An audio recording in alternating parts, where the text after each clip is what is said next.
What are the ramifications for freedom of speech with President Trump's attempt to use immigration controls to deport Mahmoud Khalil from the United States? Join Richard Ebeling and me in this week's Libertarian Angle as we examine that question.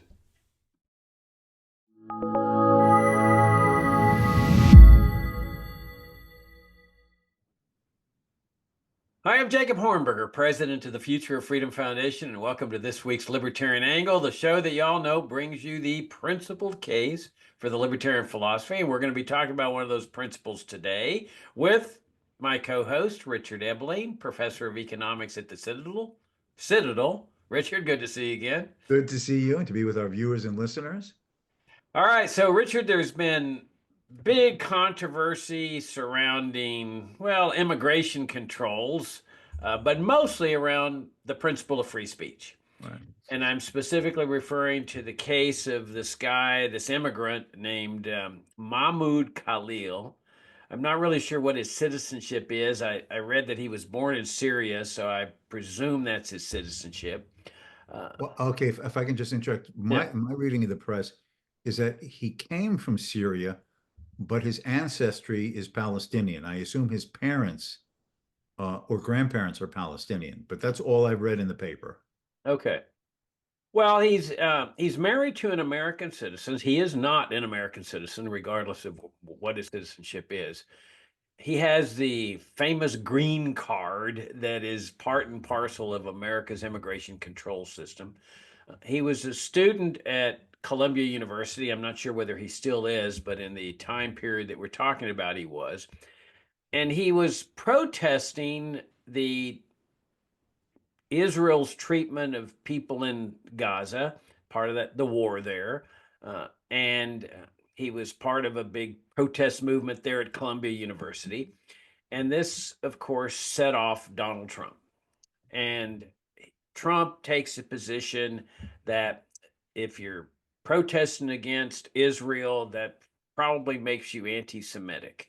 And so they're accusing this guy of being anti Semitic.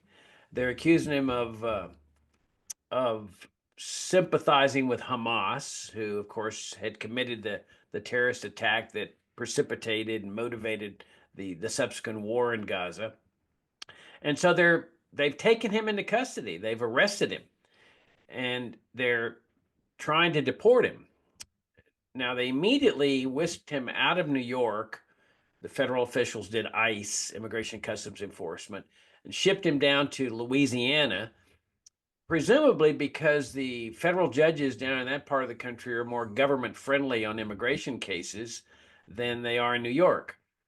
So, but what Khalil's lawyer did in New York is she filed a petition for his release and got a restraining order from a federal judge in New York prohibiting Trump from deporting him until the matter is clarified.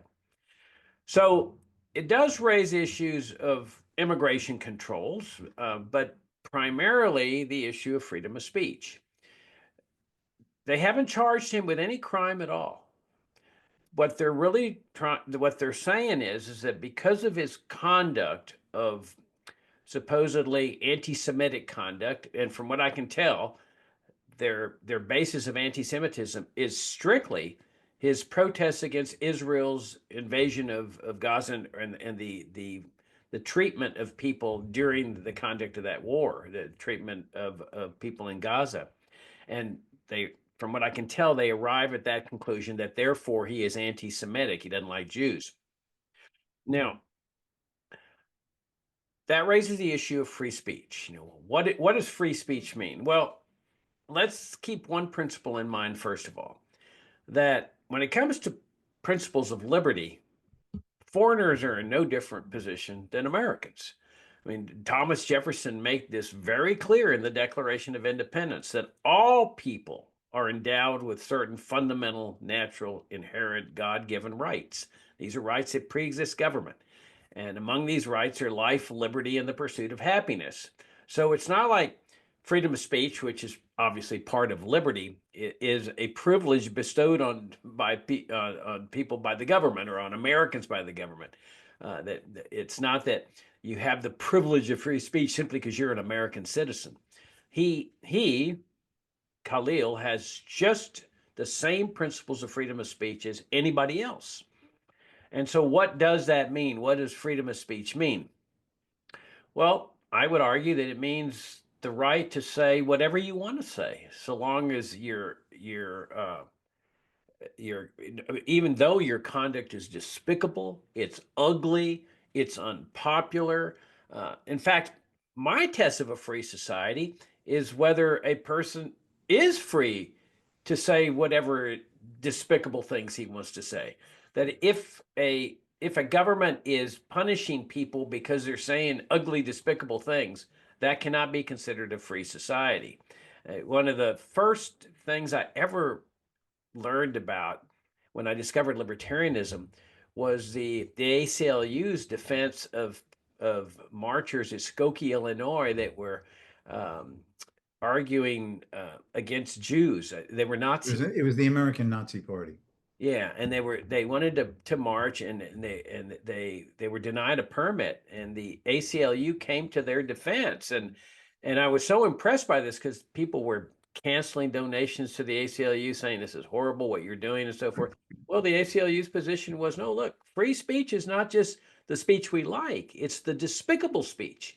And that was when I joined the ACLU. I was so impressed by it. I later got out because of their principles on economics. So my position is that this guy has a right to sympathize with Hamas. He has a right to sympathize with the Palestinians, to criticize Israel, to be anti-Semitic. He has a right to question the Holocaust. You know that group that challenges the Holocaust and says that Hitler didn't really kill any Jews. They have a right to do that, even though, from what I can tell, that's a criminal offense in Germany. But under principles of free speech, you have the right to say whatever you want, no matter how despicable. Now, the law is recognized that there's three exceptions. One is that you cannot threaten somebody with violence. You cannot initiate violence against another person. You can't conspire to commit violence, and you can't incite people in an imminent way to commit violence.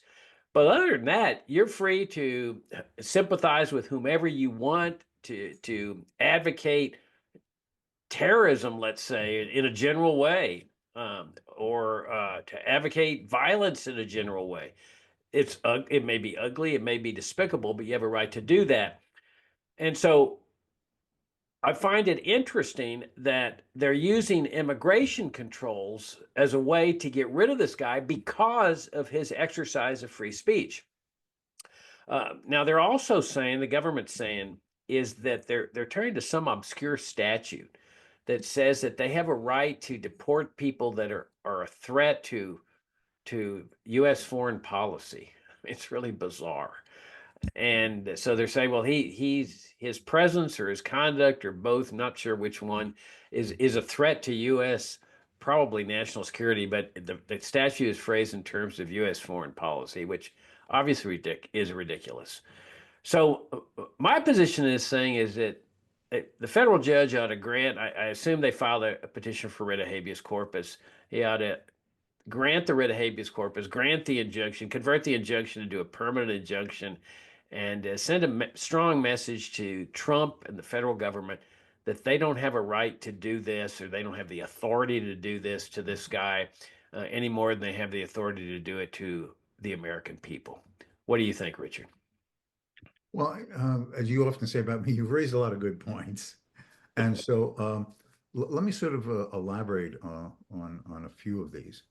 If if they wanted to make a case that to support the cause of a group that another country considers terrorists, and which we have consequently ourselves called terrorists, then we would have to say that that Ronald Reagan was not covered by freedom of speech as president of the United States, and before that, when he supported the Mujahideen publicly, and part of the Mujahideen was the Taliban, to take up arms and kill Soviet soldiers, who the Soviets obviously considered terrorists, and we subsequently have considered to be terrorists.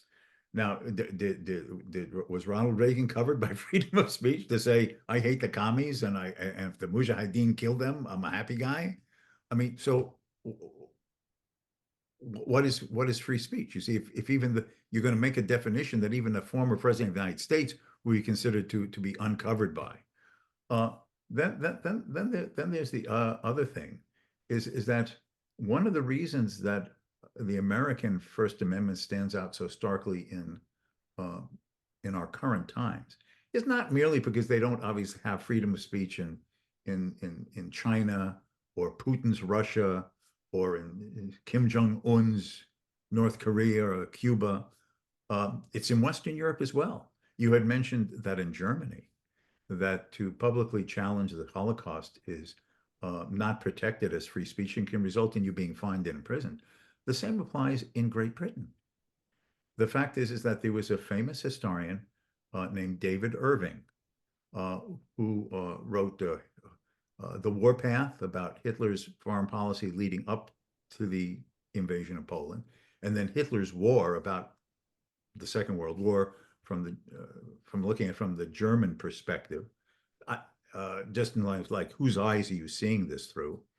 Um, and he made comments about the did Hitler cause the Holocaust? Did he order the Holocaust? And so on and so on. And he was taken to court in Great Britain, and he was found guilty, and he was financially ruined by this, and nobody would ever publish him again. And I have to point out that one of the people who was part of the the legal case against him was a woman named Gita Serini, she's now deceased, was Ludwig von Mises's stepdaughter. Um, so in Britain, you can be, and it's not only that, in Great Britain, you can be arrested and imprisoned for what's considered hate speech. If you make critical remarks about Muslims, if you make critical remarks about Jews, if you make critical remarks about virtually anyone that sounds, those who are physically challenged or overweight or have a speech impediment or anything like this, in principle, you can be held accountable for hate speech that can result in you being found guilty and sent to prison. So in fact, it stands out that in the United States, more than any other major country in the world today, there is such a wide latitude of protection of the freedom of speech against legal prosecution. That's one of the reasons it's so important to preserve. We often have said America, through its history, stands as a beacon of freedom. Well, right now, for as long as the First Amendment basically holds and continues to hold in seemingly most cases still, we are a beacon of freedom of thought and speech in a way that most of the world, even in the West, has been turning against. So that makes it very important to do. Now, on this particular issue of what he said, what's interesting, and again, I have to say, like I assume any of our viewers and listeners who've been following this, quote, I only know what I read in the papers, because how else do you know anything? And the fact is that, as you were suggesting, he's not been accused of a crime. He's not been accused of instigating a violent riot. He hasn't been accused of calling for the killing of Jews in an eminent way of instigating such conduct, or Israelis. He basically has, for as I understand, has been part of movements and organizations speaking out against what he considers conduct that should be condemned about Israel's behavior in its invasion of Gaza and treatment of the Palestinian population. And separate from how you view this, which was a point you were making, it shouldn't matter where you fall down on the issue. There's a lot of things in American history that Americans have either approved of, supported, or greatly challenged. And if you're going to say that arguing against a U.S. policy or a political figure is grounds for denial of freedom of speech, then you'd have to say that a lot of people over a lot of generations would have to have been arrested and imprisoned for derogatory remarks at the minimum. So it just seems to me is that all that all that has aroused Donald Trump's ire is that he doesn't like the fact that people disagree with him. And in this instance, they disagree with his support of Israel and basically condoning the methods that the Israelis have chosen to follow in their attempt to destroy Hamas in the Gaza Strip, which has clearly resulted in the physical destruction of most of the Gaza Strip. If anyone who sees these photographs that are shown on the news, and also the vast hardship on the civilian population, whether those people affected are either pro or anti or neutral Hamas who are living in the Gaza Strip. And it seems to me is that to challenge this in no way, shape, or form can be viewed as a violation of the First Amendment. There were certainly demonstrations in America by Americans against the Vietnam War. Should all of them have rounded up and being accused of aid and comfort to the North Vietnamese and thrown in jail? I mean, they didn't arrest Jane Fonda, and she was waiting. She went to Hanoi and sat on the seat of a Vietnamese artillery piece that was being used to shoot down American planes. She wasn't arrested and because she was undermining anything. So if Jane Fonda during an actual physical, though admittedly undeclared war, was doing this, then it seems to me it's a little odd when this guy is just demonstrating. It's also the one thing. Why has he been picked out?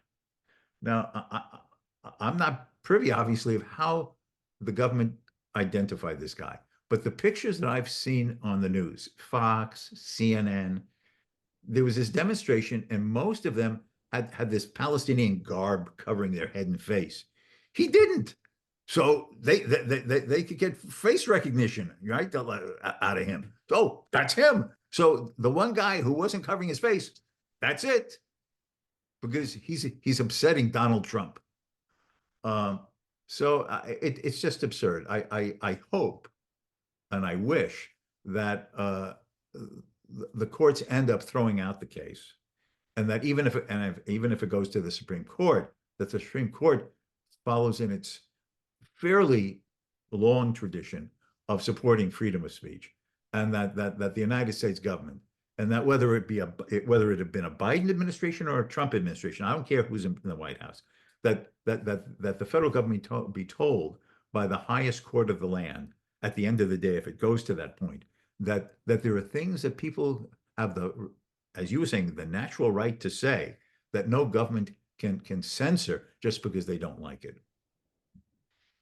Yeah, good points. Let me address though this anti-Semitism business, because this really gets tiresome. For one thing, they are going after other people. They're going after Columbia University. Trump is, Yes.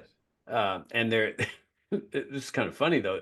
He's punishing Columbia by canceling their dole, their government funding, which is kind of humorous for me, because it goes to show you that the dole is a method of control.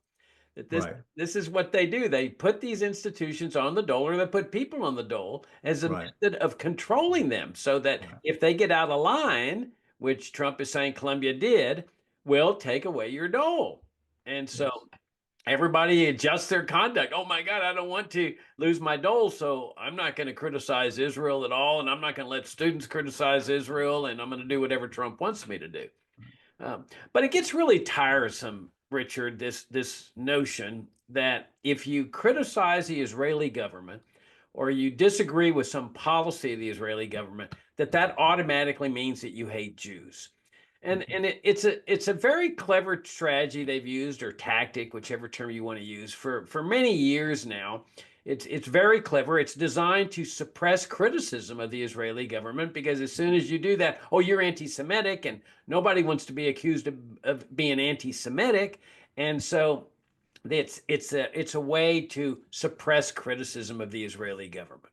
Well, for one thing, people have a right to be anti-Semitic if they want to, in principles of just free speech, or just principles of being a human being in a free society.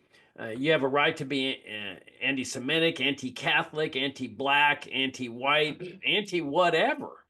That's part of being in a free society. Is you have a right to your prejudices. In other words, a bigot has a right to be a bigot in a free society. If bigotry is illegal, then you're not living in a free society. But But taking the step one further, this notion that just because you criticize the Israeli government makes you anti-Semitic is so ludicrous. It's a clever strategy. It's a very effective strategy, but it's so ludicrous. You know, in the Catholic Church, as you recall, there was this huge scandal for many years over child molestation among priests and the cover-up that involved bishops and, you know, practically, I think, all across the United States. Well, there was a lot of criticism of that, naturally and rightly so. But does that, and some were even saying the Pope turned a blind eye to what was happening. Okay, fair enough. Does that make you anti-Catholic? Because you're criticizing the officials in the Catholic Church or the hierarchy of the Catholic Church? You're criticizing the Vatican, which is a nation state there? No, of course not. You're criticizing the practices of people that are in the Vatican or in the church bureaucracy. Doesn't mean that you're anti-Catholicism or anti-Catholic. And it's the same thing with Israel. That you people have a right to disagree with the Israeli state. It has a right to disagree with their conduct in the Gaza Strip. That doesn't mean that they hate Jews generally. And so I think it's important to call them out on this. This strategy or tactic that they use is highly illegitimate. Well, I can sort of even amplify that further. Within Israel, not only are there critics of the current government's policies in Gaza, those who say it's more important to get the hostages back than to attempt to have revenge against and to crush Hamas, and therefore they're totally against the current their own government's current policy. There is a segment of the Jewish Orthodox community in Israel who refuse to recognize the state of Israel because Huh. they believe that a Jewish homeland, Israel, uh, cannot be restored until the Messiah comes. And since obviously they don't view that the Messiah has come yet, therefore there's no legitimate Israeli state. So they live in a state that they don't recognize. Does that make this sect of Orthodox Judaism anti-Semitic? I mean, it's absurd. It's absurd. And I think that your analogy of the Catholic Church is right on. The fact is that many people have pointed out the conduct of individual priests that have been, dare I say, at the minimum, unseemly, uh, and the positions that the Catholic Church have taken. There have been quote conservatives who have criticized the church as being too liberal. There have been liberals in the American sense of liberal who have criticized the Catholic Church for being too conservative in various policy ways. So does this mean that all critics, whether left, right, and center, are anti-Catholic when many of them are Catholics themselves? Of course not. Just because you disagree with the policies of a state, a government, political officials, does not mean that you necessarily oppose, criticize, or call for the overthrow even of that particular entity. And as you correctly point out, the Vatican is a city state with, by the way, immigration controls. You cannot visit the Vatican and attempt to live there. You cannot. So they have their own immigration controls. Um, I suppose that if you give a big enough contribution, like they used to, to take a bribe and they forgive you your sins so you can get into heaven. So I suppose if you did that, they might let you in, like Trump's idea of this special gold card, green card. But the fact is that just because you criticize the Catholic Church, it doesn't make you anti-Catholic. The point is, let us suppose that you were to criticize the the Protestants in Northern Ireland who have been accused of discriminating against the Catholic minority in Northern Ireland. Does that make you anti-Protestant? Of course not. You're talking about what a political agency is doing that may be privileging some at the expense of others in the society. And if I can just make one other point that you were relating to about being able to hold any view you want. The only difference between someone who says I hate Jews or I hate blacks, um, uh, and could be challenged on this, is if he wants the state to impose his prejudices on others. In other words, the very mark of the United States through most of its history is that you could, as a private citizen, believe anything, as you were suggesting. But what was not expected and was harder to justify was state-sponsored anti-Semitism. Those who criticized state-sponsored anti-black legislation, like the old segregation laws in the South. Whereas here you're in violation of the principles of that Declaration of Independence because you want the state to impose your prejudices on a segment of the population when in principle they are viewed as having certain unalienable rights which are valid for everyone. So as long as it's not state sponsored or you have not been able to pressure a government to state sponsor your prejudices, the fact is you have the right to believe anything you want, however repugnant some may find it, because otherwise what is unacceptable to you may be turned around and there'll be someone somewhere who thinks that some position or value or view you hold is repugnant to them. And why shouldn't you be repressed just as you wanted someone else to be repressed? It's the idea that by protecting everyone's right to hold any view they hold, no matter who and how many might find it unacceptable, is essential to the preservation of everyone's liberty and the preservation of a free society. Oh, that's a great point. I'm glad you clarified that while we as libertarians advocate the right of private individuals to be bigots in whatever way they want or not to be, we want government to stay out of this. Yeah.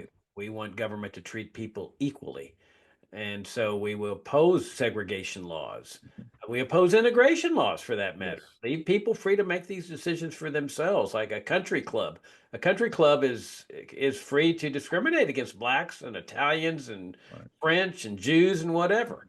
Um, Society goes on, even though they have a right to do that. But that's what we're talking about. In the waning moments here, I think it's important to just address a little bit the immigration side of this thing. That we've got people in the libertarian movement that advocate what's called the Ellis Island system, where Mhm. America started out with all the immigrants being vetted at Ellis Island, at least coming from Europe. On the West Coast, it was Angel Island, but they let in about 95%. Mhm. The operative word is let. When you hear the word let, you're not talking about freedom or genuine open borders. Open borders is like what we have here in the United States, where people are free to cross state borders without any controls, without any vetting whatsoever. And in fact, Ellis Island was one of the first immigration control measures. It was a violation of the principles of free immigration. And what happens is that while you may have this idealized picture of, oh, they're only going to stop people with tuberculosis, Mhm. or they're just going to stop people with Mhm. COVID or whatever, inevitably, when you delegate the power to the government to control Mhm. who comes into the country, Mhm. that those groups are going to start expanding. Mhm. It's natural to assume that. So they start at saying, well, we're not going to let anarchists in, and we're not going to let imbeciles in, or that was their word for mentally impaired people. We're not going to let prostitutes in, which means they have to investigate whether a woman's a prostitute or not. Well, then they go on and they exclude Chinese. That was what the Chinese Exclusion Act was all about. And that was 10 years. No Chinese immigrant at all was permitted to come in. And then Jews in the 1930s, when Hitler was willing to let the Jews leave Germany, Roosevelt says, no, we've got the quota system here as part of our system. We can't accept any more German citizens. And so those Jews that could have come in under a system of open borders ended up dying in the Holocaust. And so now we have Trump saying, I want to use immigration controls to get rid of a person whose views he doesn't like. And this is the problem, Richard. It's not just a freedom of speech issue, it's a government control over the movements of people issue as well. Yeah, uh,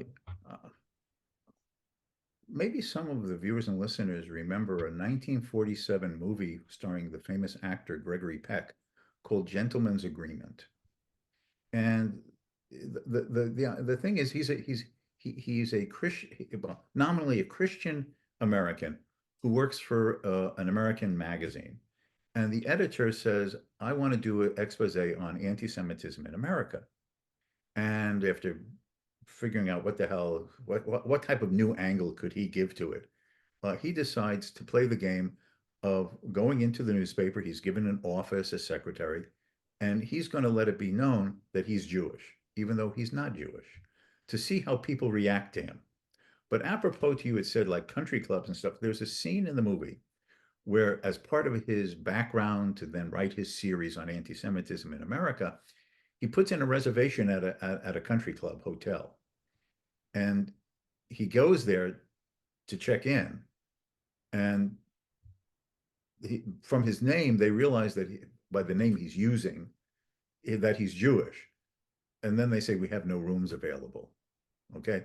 Now, what's interesting is that at least what is presented in the movie, the idea of him writing an article like this is an idea to try to persuade his other Americans who might read the series to question whether they think in their own conduct, this is the way you should treat people who happen to belong to a designated religious or ethnic group.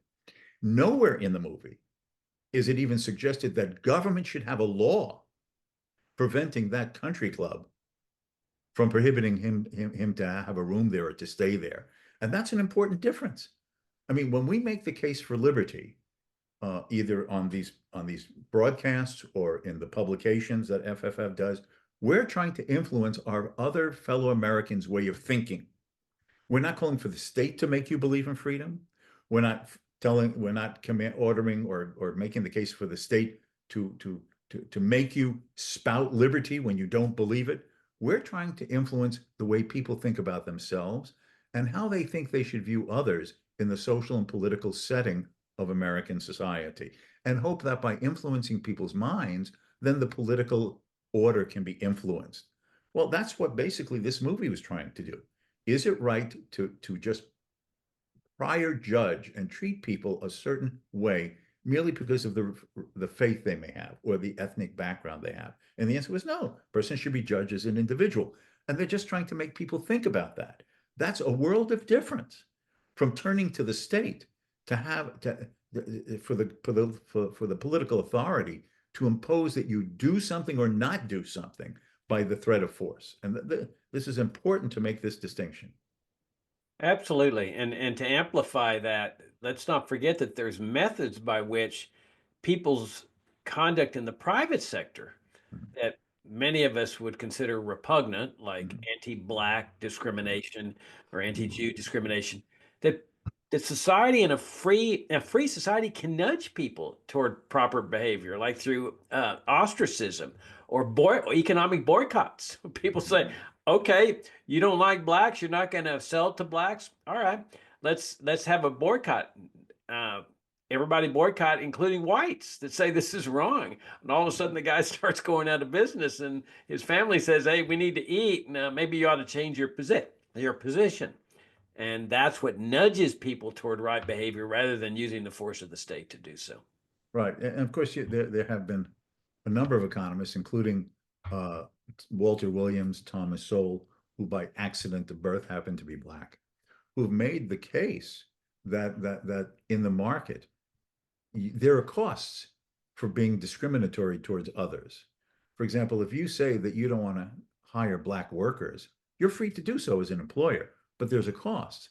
Because if by refusing to hire someone merely because of, quote, the way they look, you deny yourself the ability and the opportunity to hire a productive and valuable worker, there's always going to be some other employer in a free competitive market who's going to say, I only care about one color, the color of money. And if this person offers value added to my production activities so I can make a better or less expensive product to gain larger market share and wider profit margins, I'm going to hire him. So in other words, there's a cost to be discriminatory on these types of bases, to refuse to deal with customers. I'm going to have Black sit him at my restaurant counter with white people. Fine. Then there's going to be some other guy who owns a restaurant who's going to say, I don't care, or I think there's enough white people who are my clientele who don't care if they sit next to a Black person, and I'm going to get the Black business.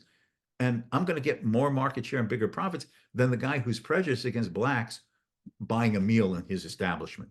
So the argument is that the market also subtly, through the mechanism of profit and loss, tell people there are costs to be prejudiced in this way, and there are rewards to look beyond it and basically ask, this is a desirable customer because I can make money. This is a productive worker who will add to my value added of selling a product to the consumers.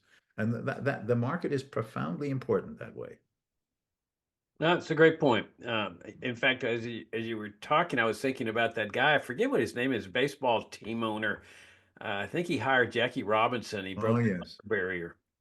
And all of a sudden, the other owners say, "Oh my gosh, if I'm going to be competitive, I need to be hiring blacks also," because there were so many great black players in the Negro League. And so that guy broke the color barrier just because of his principled stands. The sad part is that I think they effectively put the Negro Baseball League out of business as a result of all this. If I can just give one more example of the type of thing that you were just using, is that it was common through the 1950s that if a black entertainer, such as Ella Fitzgerald, Duke Ellington, Sammy Davis Jr., Louis Armstrong, performed in Las Vegas, they could play in the main dining hall and draw in the crowds, for the dinner show, but they were not allowed to stay at the very hotel that was hiring them to perform. They'd have to go to the black section of Las Vegas.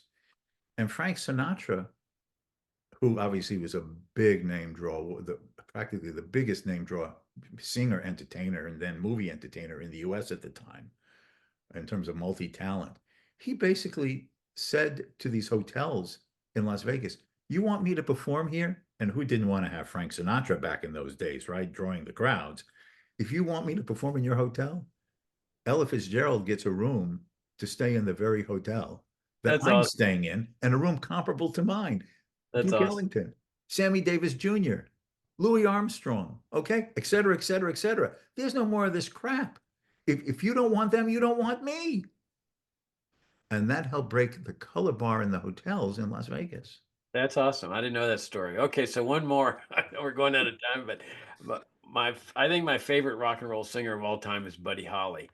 And I don't know if this is true or not, but in the movie, Buddy Holly signs a contract with a guy in New York, in Mhm. Harlem, by mail or Mhm. telephone. And because Holly sounds like a black, like Elvis Presley did.